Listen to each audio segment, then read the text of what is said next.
Welcome to Godsplaining, Contemplative Preachers, Contemporary Age. Each week, join the Dominican friars as they consider all things Catholic.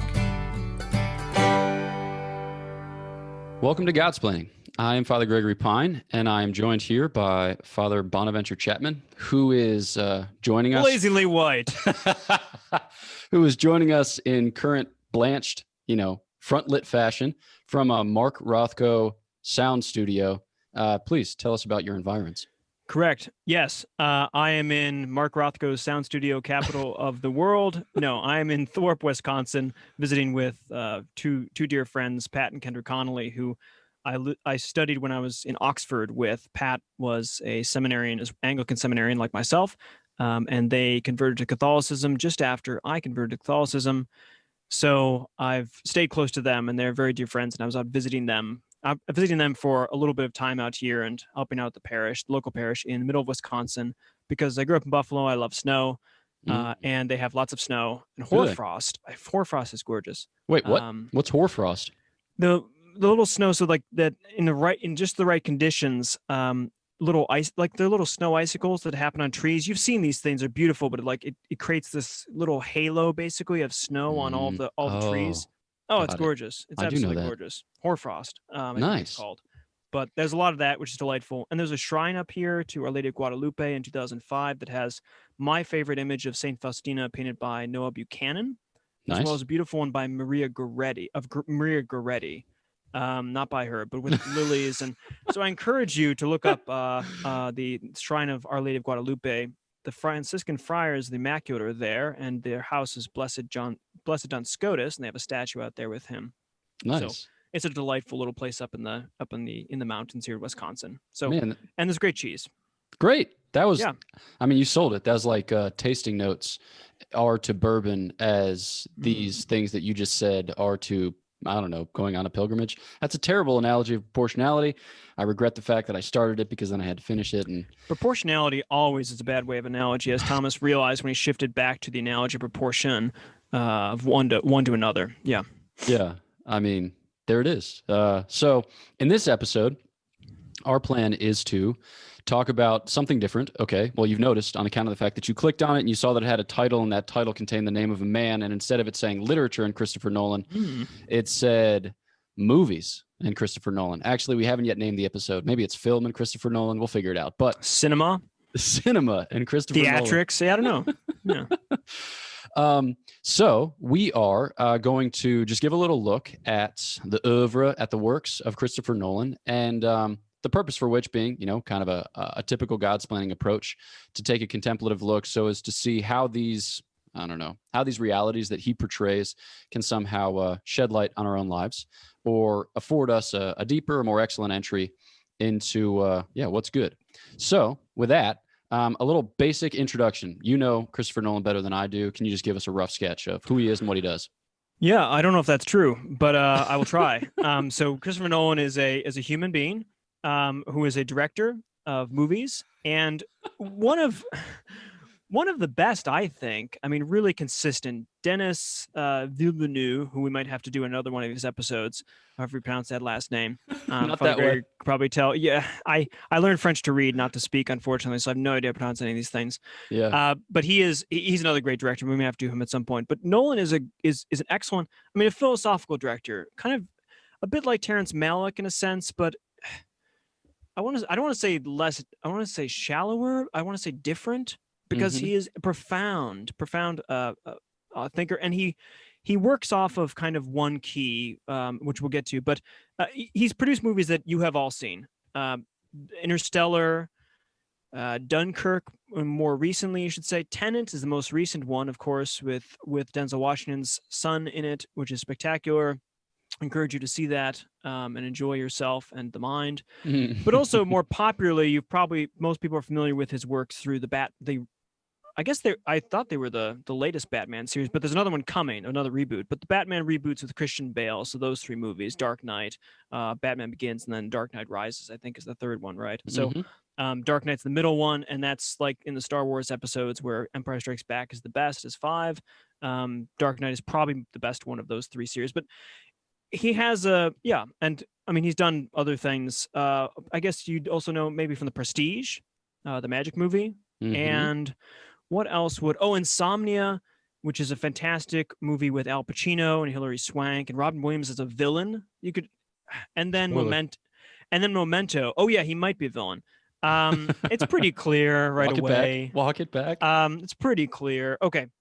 And then of course Memento, the very interesting time. Okay. Which gets us the point of that he does time stuff. But what did I miss anything on him on that? I don't know how many kids he has or that kind of stuff. That's basically everything everyone wants to know. I think the one big movie that we haven't mentioned is Inception. And correct. then the first movie they ever made, which is kind of strange, noir-y, like discontinuous narrative, ends up being strange twist at the end, is called Following. That's also a short movie. So if you're looking for an entry to Christopher Nolan, the Batman movies are the most straightforward. I mean, if you're listening to this, you've probably already watched them. The Batman movies are the most straightforward, and then it gets weirder. But better. Yeah. Although the Batmans are great. It's a bit like David Lynch did a lot of strange movies, but he also did Dune, which was fantastic, but not as strange as his other movies, but also great. So yeah. So the other movies are just fantastic, but Batmans are good, but they're just lower brow, you could say. So when it comes to, all right, the things that are of philosophical or theological or more broadly kind of intellectual interest when it comes to Christopher Nolan, is that clearly he is about something more than just having stuff explode and having an audience who's willing to pay exorbitant amounts of money to be, I don't know, put to sleep, as it were, by the exploding of things. Now, not to say that like it's a boring explosion, but in the sense where it doesn't actually engage you, it doesn't draw anything forth. Perhaps you've had the experience of watching a movie where you just wanted to watch something easy, you wanted to watch something simple, you wanted to watch something that really didn't demand anything of you, which is totally fine. But then sometimes, when you watch a movie or when you watch film, to speak in more highbrow terms, sometimes you want to engage with it as a work of art. And just as you might go to a gallery and look at a thing and kind of evaluate what's being portrayed, what does the artist intend, how is that supposed to affect you, how are you reacting in turn, you want to have an experience like this or like unto this when it comes to movies or film. And Christopher Nolan is one who can supply. And I think the theme that we're going to end up focusing in on is a theme that I would call, well, what would I call it? It's kind of like a magical realism. So what he does is he like that. Hey, thanks. I don't think I made it up. I think I actually stole it from like Jose Luis Borges. But he twists one thing about the universe in which his storyline kind of takes place or unfolds. And then he kind of harvests. So he sows the seed by changing one thing, and then he harvests all of the different implications that kind of follow in turn or that arise from that change. And he's especially focused on how that affects, the human beings, the characters, the dramatis personae who are in the movie and their relationships and their interactions. So this is, to kind of give a rough sketch, that's the basic sense. And I think that what we're going to end up focusing on is this feature of narrative continuity. So typically when people tell a story, they go from the beginning to the middle to the end. But if there's one thing that we know about Christopher Nolan, it's that he cannot abide a story that just goes from beginning to middle to end. So maybe take us through just some first impressions of a couple of his movies and what he's doing with time, just in the basic sense. Well, that's the key is if there's one thing that so for instance in musicality, you might have a composer who has like one chord he really loves or something, and you hear that, or a particular melody or harmony. So when you hear certain music, you can tell that's a Bach or that's a Mozart if you're attentive to these things, or that's Bob Dylan. Like the minute the voice shows up, you've got that's Dylan in this way. But or if it's about losing your dog and your shotgun in your truck, and that's country music. And Nolan has a thing he just does. So it's like Nolan's, if you're like a video game person, like this is like the X button. It's a special move. It's a thing he always does. Is he takes time and he plays with the concept of time. And you might think, what could be so exciting about that? Like I have a watch on. Time just kind of rolls on, right? Time ticks 1, 2, 3. But it's just the measure of motion, as a famous person said one time. But of course, Aristotle. That's exactly right. Green Halo. But another impressive person, wrote an entire book on it, which is almost unintelligible and yet draws one back. And this would be Augustine's Confessions, chapter, it's memory. So it's 10, I think. No, is that right? Anyway, I think it's 10 because 11 is language and 12 is Genesis. Yeah. So 10 is memory, and memory just turns to our experience of time. And for Augustine, this is a deep reflection, and it is a deep reflection because we are temporal creatures. We exist in this mode. And of course, modern physics, we have a sense of space-time, that time's a dimension like space is. And once you open yourself up to that, then space can be contracted, extended, looped, overlaid. And Nolan, I think, takes that seriously. And he says time is something that we can stretch, play around, look from other angles, and see what temporal beings appear and how we appear in that way, as opposed to just the straightforward running of it. So how does that work out? You probably know this, or at least sense this, but this brings it more to clarity. In Memento, for instance, one of the early movies with Guy Pearce, is that the actor? That's right. In that case, instead of going through a straight movie, although if you get the DVD, I think, don't even have DVDs anymore. If you download it and push the extra thing, I don't know. You can do it as a regular movie. I've never seen it that way. The movie starts with the last 30 seconds, I think. And then you go to the first 30 seconds. And then you go to the last minute that runs to the last 30 seconds. And you go, and so the whole time you're going with the movie, you're meeting in the middle. And you're trying to figure out, so you're going back and forth between the end and the beginning to lead to the middle, when therefore you'll be able to have the whole thing present before you, right? And you're trying to figure out, because the main character doesn't have long-term memory. He has a short-term memory, so he forgets everything that he doesn't focus. So in a sense, the movie is trying to get you to feel what it would be like to not have a grasp of reality that has continuity, but is in a sense reinvented each time, that you have to trust other people. And of course, he doesn't know who to trust. And because you're not seeing the narrative continuity, you're just seeing snippets of things, you don't know how to trust. So time becomes this, when you screw up with time, you screw up with human trust. Turns out time is related to trust, as we wouldn't have thought before, that kind of thing. Yeah. And so one of the ways in which St. Thomas describes human beings, Jesus says, human beings are the type of creature that comes to their end by many movements, right? So we can know our end as an end, and we can progress towards it. But our lives are this kind of gradual process of maturation or unfolding, in the case of one who's living a life of virtue. So we only ever kind of like possess ourselves piecemeal. We only ever come progressively into the possession of our lives. But by contrast to God, who is eternal, right? Who enjoys the whole and simultaneous possession of endless life. And with that movie, with a Memento, you get a sense of that. You get a sense of only possessing yourself inadequately or imperfectly. And what it does is it sets the stage beautifully for this feature of human life, namely self-deception, because not only does he not know who to trust, but he also knows that he can formulate false trust, right? So he can tell himself the story that he wants to hear, because in certain cases, that story will be easier, more palatable, relatively straightforward by comparison to the alternative, right? And so one of the devices is that in order to remind himself when he wakes up, having lost his long-term memory, like what he should think or who he ought to believe, he writes himself notes. And you would expect that if you lacked long-term memory, you would write yourself true notes. You would write yourself notes which actually reflect reality. But you come to discover in the course of the movie that that's not always the case with him. So like, if you were to say to somebody like, hey, would you ever willingly deceive yourself? I think most people would say like, no, that's crazy, stupid. But then think about the life of sin. What is it we're doing when we're sinning? We're willingly deceiving ourselves. We're obscuring the reality of our lives from ourselves by choosing lower goods, which make us the type of people that prefer lower goods to higher goods in whatever situation. And that's just what you see. It's been revealed to you by virtue of the fact that you have this strange conceit of a guy who forgets everything from moment to moment. And rather than, deceiving himself in kind of invisible or hidden ways, he does so patently, by writing on his own flesh the lies that he abides by. Yeah. And I like that. It's scripture. He has his own text. He has a scripture text to hold him. I mean, this is biblical in the sense that he can't trust his experience of his life, nor the people around him all the time. He needs a text that helps him to tell, don't trust Johnny, or, I am this, or this happened to me. He needs to have this written down in some form because he can't trust he doesn't remember and he can't trust it. In the way that, for instance, we don't remember our baptisms, I think. Most of us probably don't. But they're written in records, and we have these things that we can remind ourselves about the realities of them. So he has this inscriptions there on his body that tell him how to experience the world or how he should.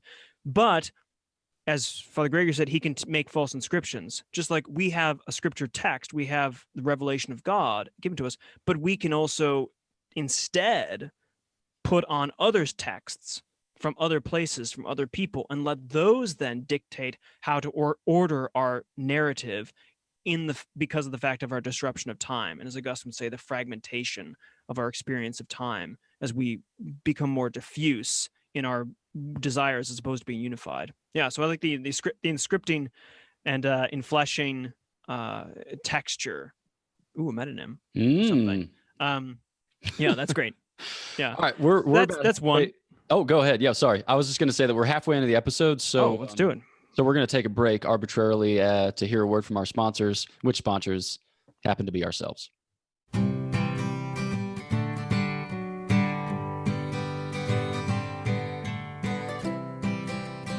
This is Godsplaining. Get up to date on all our latest episodes at opeast.org/Godsplaining.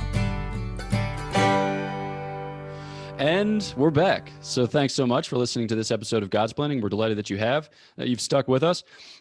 So far we've talked about one movie in which Christopher Nolan's kind of toying with time is revelatory of certain aspects of human life. So the early works of Nolan include Following, Memento, and Insomnia. So we've touched on one of the movies from that early period. We're going to probably, I don't know if you want to talk about Batman. We might have to do a number of his because there's just, I think we've got basically one, we can only talk about one other one right now. And there's like 6 that we should talk about or something. Well, let's profundity. Unless you want to switch away from time and talk about humanity. But I think we need to do time with him because it's kind of his thing. I have lots of things to say about. Oh, I know. Okay.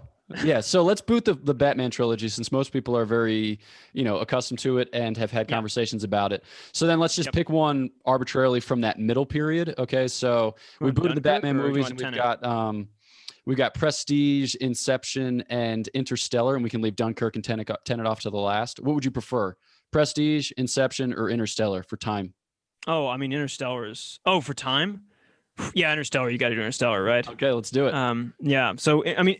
Interstellar is a bit, from my mind, like C.S. Lewis's space trilogy, or at least Out of the Silent Planet. They're little like philosophical essay vignettes that have an overall narrative arc, but the individual moments of them are fascinating. And Interstellar, of course, is an attempt at the universe. Well, the planet's in trouble. They need to you've probably all seen this movie, but they need to go out and find a different planet to bring people from Earth to save them because the planet's collapsing due to a biological or climate catastrophe, what have you.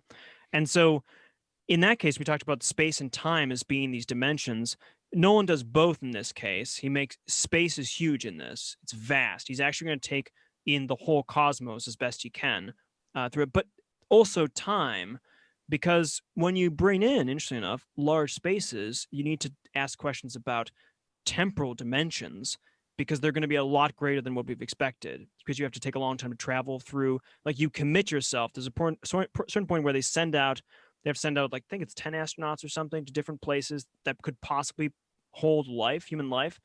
And you only have one choice because of the time involved, because you don't have time to send out the astronaut and then find out that's the wrong planet and then come back and do another one. Each one only has the one option. And if that's not a habitable planet, it turns out that the one they go to, you're done. Time is not something that you always have control of because of the need of time for that particular mission. And so you meet at some point a character who you feel like should be the one who has succeeded, but has not, like, picked wrong.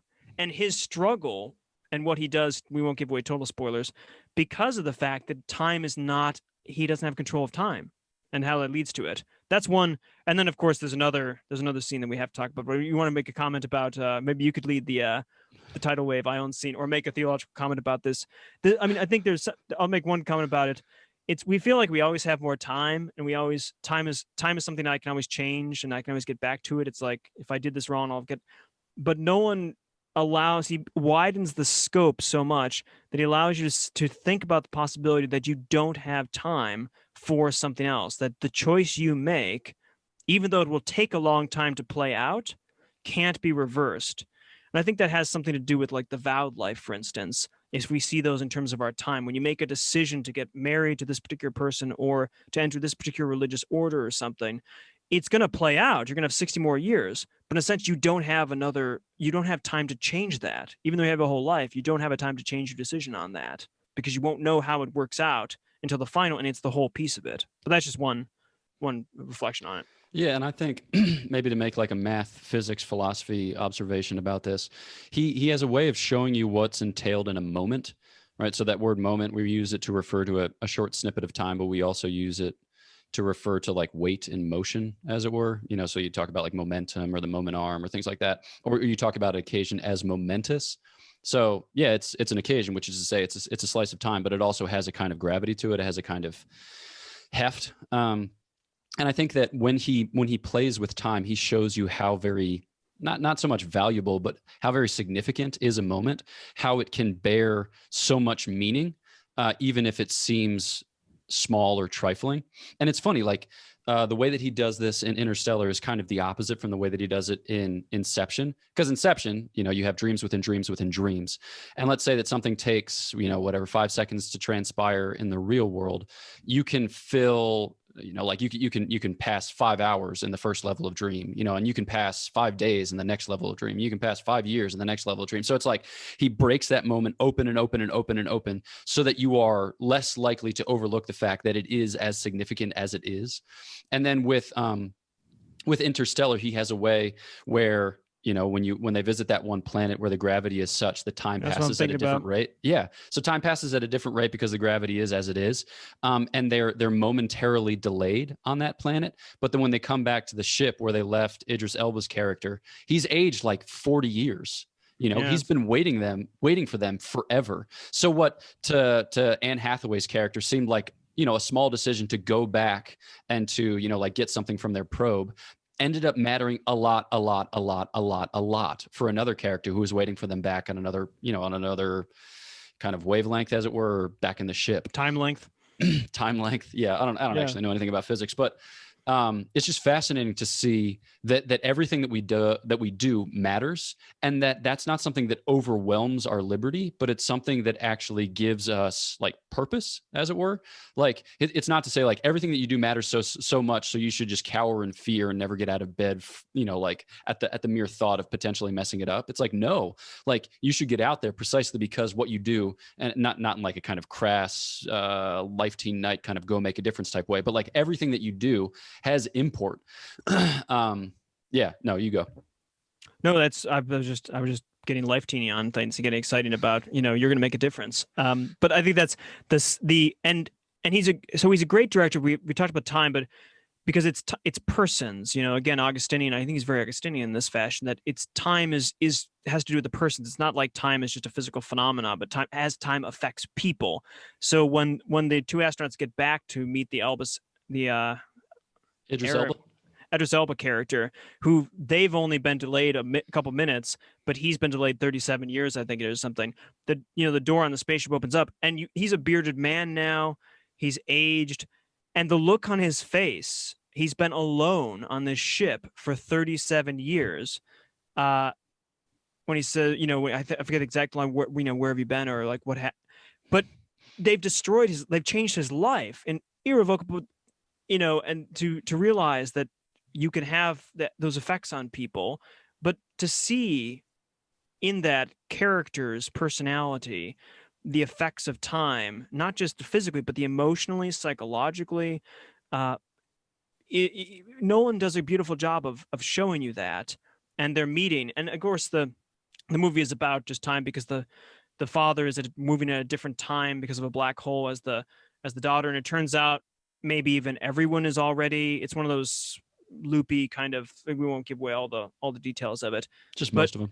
Time folds back on it and on itself in a way that does give a momentousness to particular circumstances, decisions. When if you think of time as just a kind of thing that clicks along on your watch, and everyone has a watch, and time is insignificant, doesn't matter. But time and space actually have a personal dimension, just like when someone moves away, they become less personally attached to you, even though it's just distance by space. But it is because we're spatial creatures. So far with time actually affects your personality and relations. And Nolan, of course, they're all fantastic. Magical realism is the right word, but it's to bring out the things that we wouldn't otherwise see in what time is. That's some of his genius. All right, we have time for one more. The last period being that which pertains to, I mean, in my arbitrary you call division. this one. Yeah. So the last two contains Dunkirk and Tenet. I Mhm. love Dunkirk. Father Bonaventure did not like Dunkirk, so I figured We could talk about it. let's do it. Yeah. Okay, so basic setup is there are three different timelines. Mhm. There's a story that transpires in the course of an hour, which is Tom Hardy, who's a fighter pilot in the RAF. Right, exactly. He's a fighter pilot in the RAF, and he's running a mission over the English Channel. That corresponds to this Battle of Dunkirk, when they're trying to evacuate all of these British soldiers from France back to England, so that they are not destroyed by the encircling German troops or the Luftwaffe, who is flying through sporadically to strafe them. Okay, so the first storyline is Tom Hardy, 1 hour. He is an RAF pilot. The next storyline is One Day.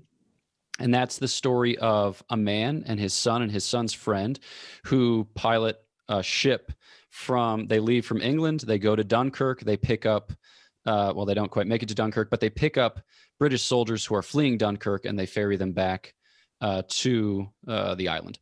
And then the last is the story of a week, which is the story of the whole battle as it transpires. And there, your kind of big players are the admiral, who's played by Kenneth Branagh, and then this one particular soldier, a young boy, who's just trying with all his might to escape. And what you do is you kind of move in and amongst the different levels. But the whole time trick in this instance is to show one, like kind of like drama that transpires within an hour, within a day, and within a week, all of which is equally pregnant with implications for the war, for liberty in the Western world, and et cetera. But also it's to show how those confluence of factors kind of eventuate in something that's very, very, I don't know, providential, I guess would be the word. So all those three timelines converge on one point where the boy who is living in the like the young kid who's in the Weeks story has already boarded a couple of vessels at this point, and they have sunk, and he's trying finally, with his last ship, and the ship that they're trying to board has been sunk. And so they happen upon the One Day storyline, of the guy who, with his son and his son's friend, are coming from England to pick up soldiers. That little fishing trawler, right? They're coming on the scene. And then Tom Hardy is circling in the air to protect them from the attack of a Luftwaffe pilot. So that's the setup. All right. So that's what time is doing. I've set the stage with Providence. You don't really like it, though. So you don't think it works. Well, my only concern was I do like that the intersection, the fact that you've got three layers of time going at different points, and because, again, time is something that has this subjective feel to it, this personal feel to it, this kind of stretching and straining thing. You can have movements you can go these different levels of it in different sequences, you could say. I think he nails down two of the three levels. I felt like he nailed, because there's certain points where they cross each other, so they converge at one point, but they're kind of keeping tabs on each other. So at certain points you see the fighter pilot, in the air over the beach or something, and you remember, wait, that was I know that. So there are these certain points where they click, and I felt like two of the three levels kind of clicked in, but the three levels together, I didn't think tracked the entire movie, except for like that convergence point, which it would be impossible not to have that track. Because such is a convergence point. But that's my only.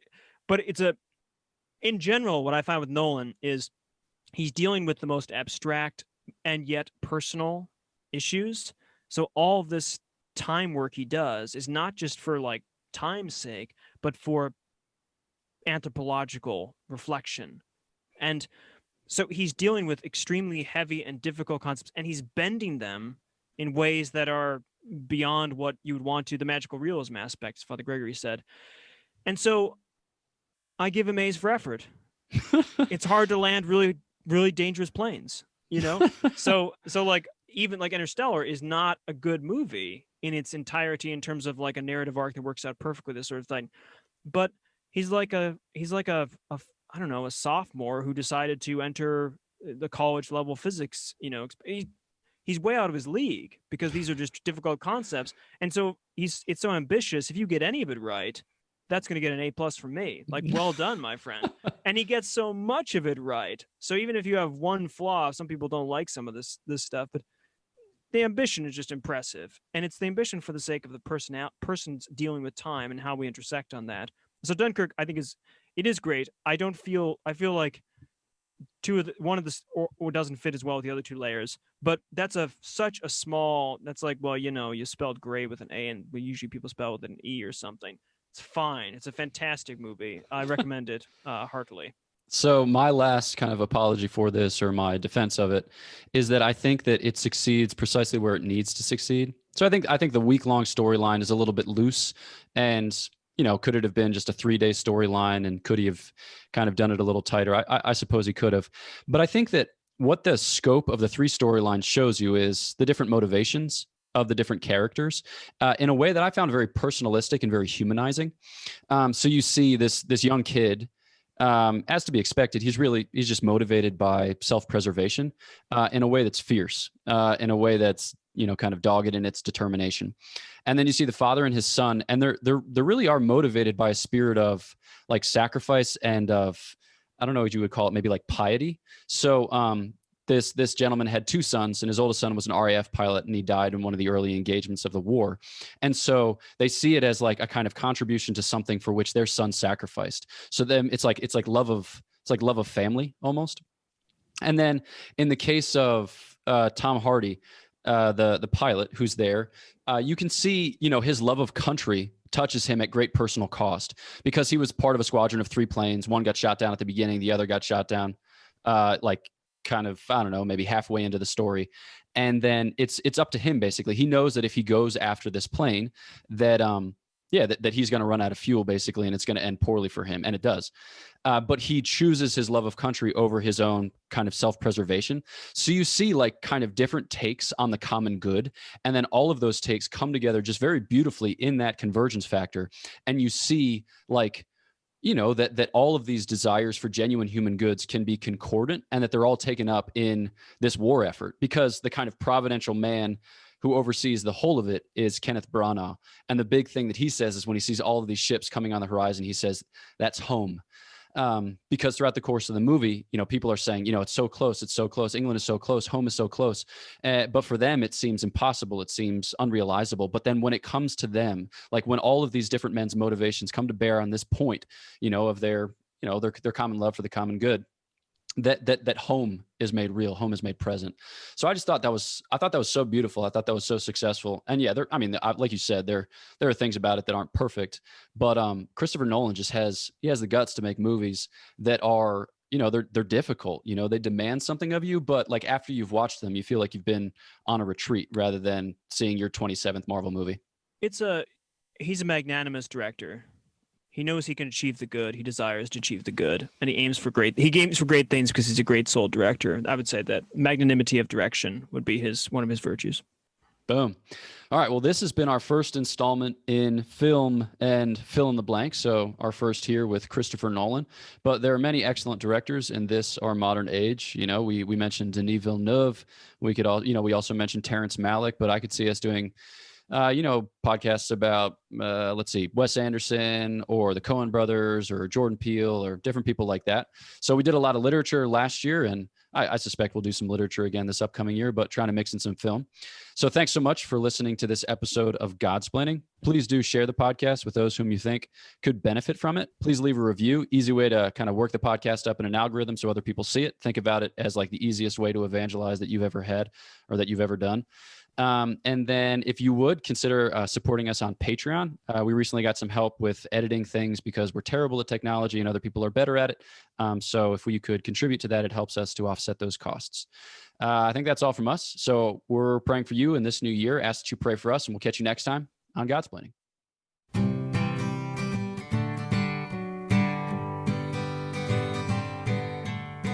Thanks for listening to Godsplaining, a work of the Dominican Friars of the Province of St. Joseph.